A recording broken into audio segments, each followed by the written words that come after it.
Hi Mia! Hey!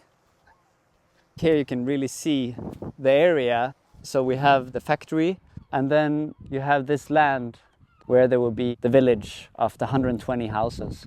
You can see it's quite a unique spot with south oriented towards the sea view, and there will be the permaculture gardening in front, and then of course the factory that will be the communal place.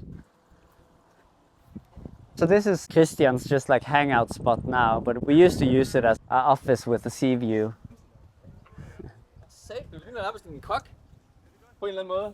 And this is Christian, who has the pizzeria. Oh, hi. Yeah, and Simon, so he's like coming out to people repairing their bikes. Also, so he has the workshop inside. Er de amazed? Ja, det är det. What does it take to create this? To say, well, we are going to create a village, but it's more than that. It's actually almost like a town with its own production. Yeah, it's not easy. It takes a lot to convince 160 people that, okay, we're going to now buy up this whole factory together and we're going to try to start up a village and then also work with municipality to make that happen. This was an old steel production factory, so they made steel plates like the one you see here on the facade. A lot of these warehouse-looking buildings most likely will be demolished into rubble. You took over a building that wasn't being used. Yeah. And basically are creating a factory to build 150 houses that are going to be here. Yeah, some of it is to produce houses. Yeah, so you see some of these houses that are around here.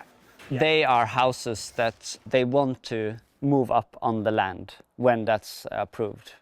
This is a quite typical house that's being built out here. You see the insulation, right? Is that the insulation? No, so what you're seeing here is the windbreaker, and that's the wood fiber that's just pressed together with heat, and then it creates the barrier that will keep the house dry so it can take water and also airtight. And then on the inside is just like a typical timber structure, and then it will be insulated with wood fiber typically, and then the clay rendering on the inside. And that's kind of what everybody goes with out here.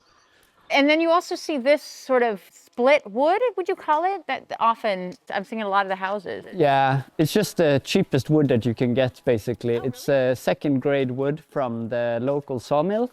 And it's like 11 krones a meter, which is cheaper than like burning wood, you know. And it's actually really nice wood. It's Douglas. You can see it has still quite a lot of the core wood, so it can take a lot of moisture and rain. And why is it so cheap? It's just that they do a sorting of the wood, where if it has too many of the branches and knots, stuff like that, then they sort it out. But it's a really good wood and it will last for a long time. The structure, it's wood fiber insulation and clay rendering. Like it's a very easy way of building. This is clay. I didn't even realize that. It looks to me like just a regular... Yeah, and that's also interesting, right? That you can create a finish that's not that alternative. Because I think if we want these materials to go into a more conventional, we need to also show that you can create some straight edges and like relatively smooth surfaces. It's not like this is like professional work at all. This is done on a 10-day building course. So they built this whole thing on 10 days. It's a very simple way of building, you could say, but I think it's also what makes it possible for people to just start and do it themselves without too much knowledge. Why do you need a factory for tiny houses? It's because I think people need to think bigger than their own little house. They need a big space that say, okay, here we can do things, we can do big things together. What I want is to make a space for people so they can do themselves, where they are market free. And it means when you're market free, you have your own time. Well, you start where you are. You start here. Because, well, I'm growing up like farmer and I can do everything. But young people today, like this, it needs time to change. And they have to start where they are. Does it make economies of scale? Is it easier to bring in a lot of materials that everybody can share? We get a lot of reusing things here. It's reuse everything you see here. We have got it for free. So most of these are using some recycled elements. Yeah, doors and windows are almost always recycled. It's natural wood fiber insulation, wood cladding. That's wood fiber insulation. And this is also probably not enough. Yeah, you need a thick insulation wall here. This is a factory. A factory. You call it a tiny house factory, or? No, it's supposed to be more than only a production of tiny houses. It's also the production place where people can have their own business. They can start up. Like here you have Simon who repairs bikes. Also driving out to people that want their bikes to be repaired. So he has his bike repair shop here. Or you have people that are focusing on solar panels, or you have blacksmith, mushroom production. Or here, for example, we can see Nick's workshop where he works with repairing sails and tents. He has started to create how he wants to have his workspace for pulling sails out and having his sewing machines. And you can also see a big part of it is actually for workshops. And that's what's really missing now. People actually want to have a workspace where they can do some kind of production. The kind of general theme is that there's people that want to start up their own thing. This is Emil, and he's the guy who repairs everything that has to do with electronics, bikes and all of this kind of stuff. How do you buy into the factory? So you have to pay $7,000. To buy into the factory, which means that you have a space. Yeah, then you have the possibility of renting a space for almost nothing, and then the extra 50,000 is put in for the land. So you can kind of like both have a place to live and then also have your workspace. So it's not just limited to tiny houses. The idea is like, how do you create a community where industry and production happens on site, where you live? Yeah. This is just quick kind of ideas of how they envision a village to be, but it's going to be 120 houses, which is quite a lot. You know, 120 tiny houses that are all going to be off-grid. But they are going to be organized in these clusters. So you can kind of see like these circles of clusters. And then they have shared things in between these 10 houses. Shared greenhouse, maybe shared kitchen. So that's also a way of organizing.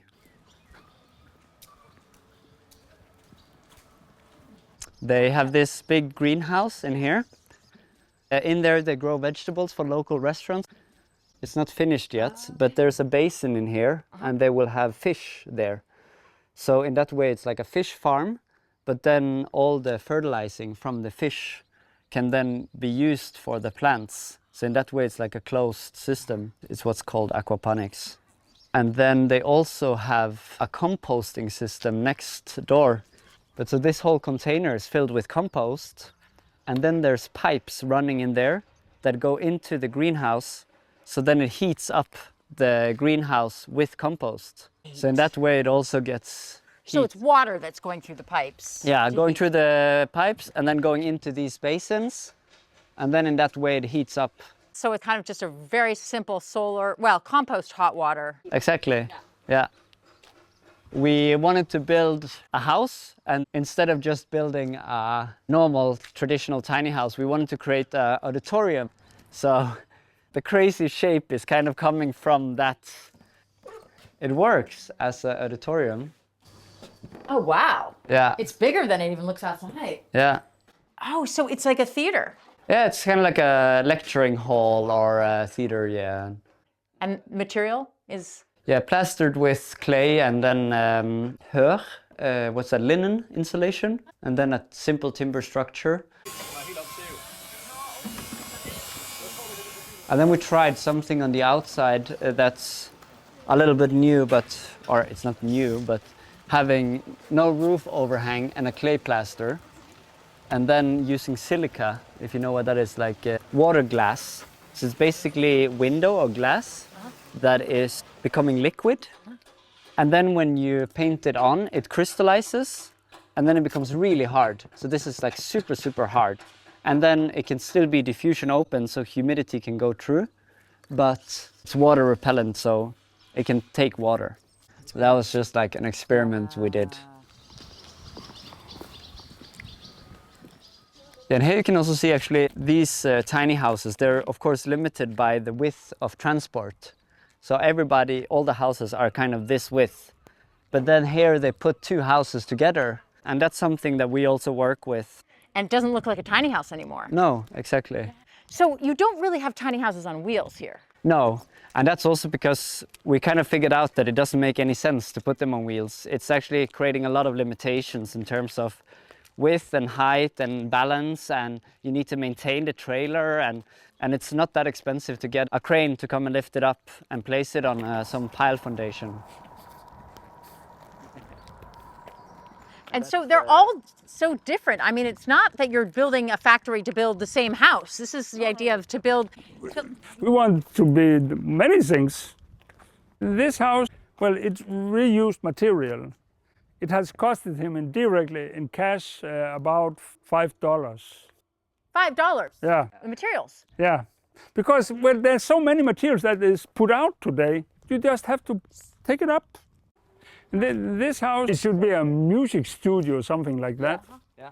It's going to be the first off-grid music studio. I think the idea is that it will be this music studio where people, instead of just coming in 2 hours being creative, they can be here over a weekend and record their music in here. I think there will be like a bed up here, and then have like a kitchen so people can actually stay here, you know, and record. And you can really hear it when you come in here that it is a recording studio, and it's a different acoustic in here. And this is probably a sound material. Is this baffling? Yeah, it's like these acoustic panels. And it's clay finish, which is really good for regulating both humidity and temperature. Everyone has a different need. And different vision, and they can just start and do it.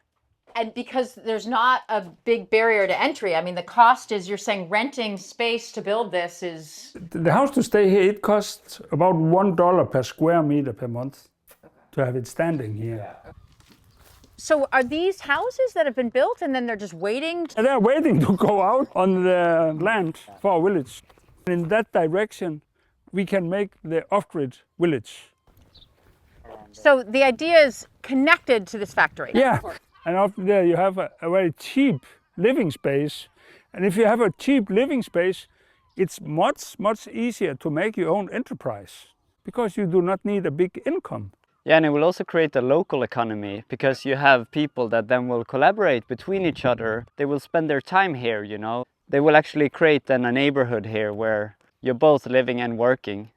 We had our studio up there actually, and then the pizzeria downstairs. So that's me and Christian who has the pizzeria, and then two others. Okay. We have a firm called Grobund where we work with these module-based houses. And then here we have Palle. He loves playing. So he decided to use his money to build this, which is just a big climbing hall. So he just decided to build his own climbing hall. Wow. A good use of space. I mean, there's quite a bit of climbing for just a tiny house. Yeah, exactly.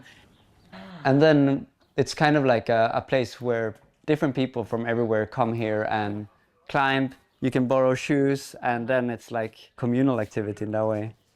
So the idea is the public can come here. I mean, it's open. Exactly. Yeah. So there is a temporary aspect of things, the community side of it. Yeah. But there is a plan behind it. Some people wouldn't have seen an opportunity in an empty building. Yeah. You saw it. Yeah, and I think in that way it's a strength, of course, that people have the guts and energy to just go ahead and do something. But I think now the community has also reached a point where they feel like maybe it's lacking a little bit, like how do we actually transform this large space, you know? There are all of these buildings and we don't know what to do with them. But I think they have a lot of spatial qualities. Like if you look around, you have these large spanning concrete beams and these concrete pillars.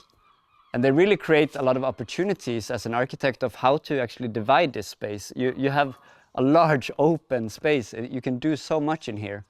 So for me, that's really the dream. How can you take some of this and prove that we can actually keep some of these buildings instead of just tearing them down?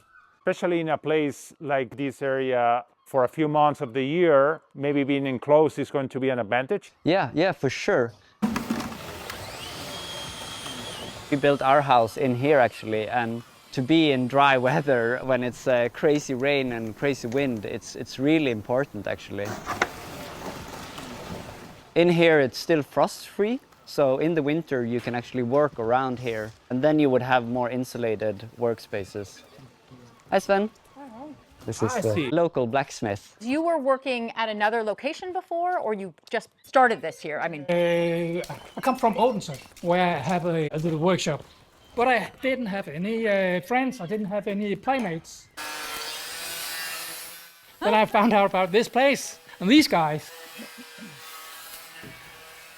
So this is my workshop, had been for 4 years. what are your tools?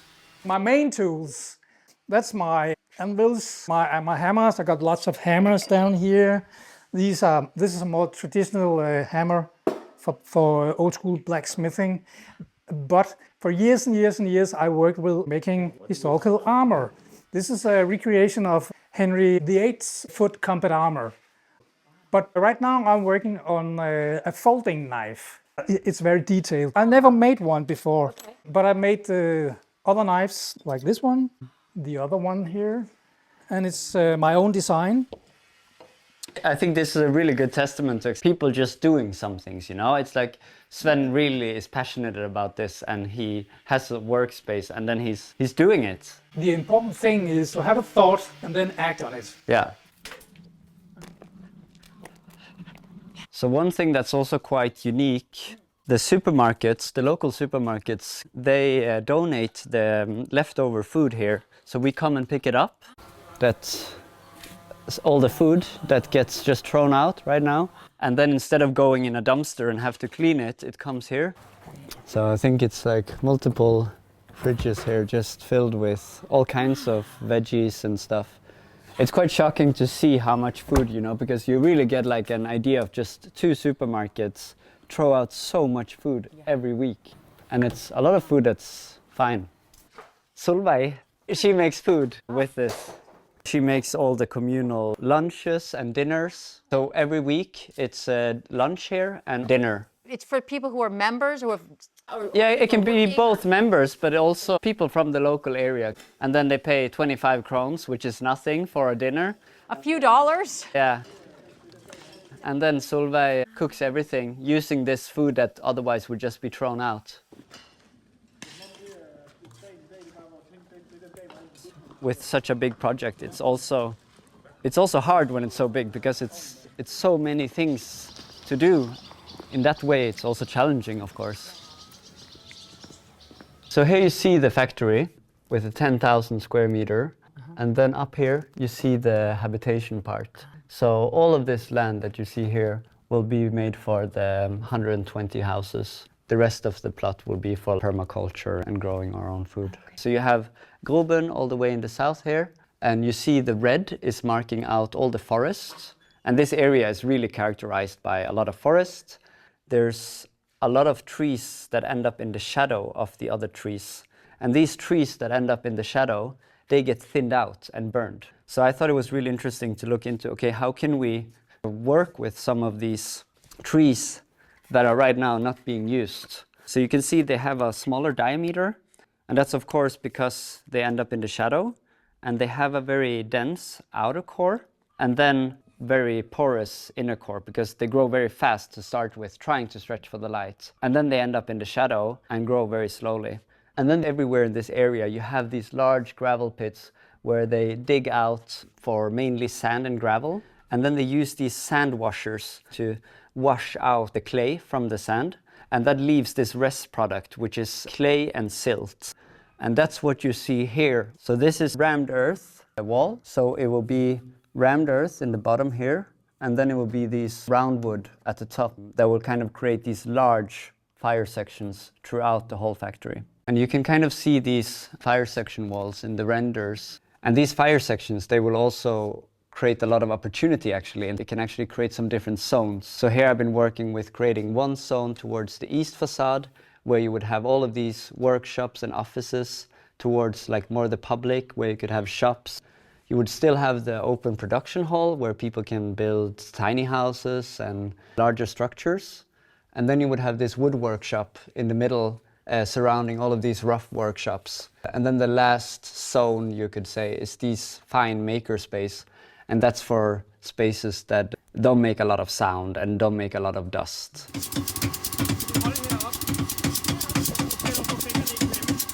When I started coming out here, you start to actually allow yourself to think a little bit big and dream a little bit big. So you don't have to always think within your own little space, but here you kind of allow yourself to think a little bit big.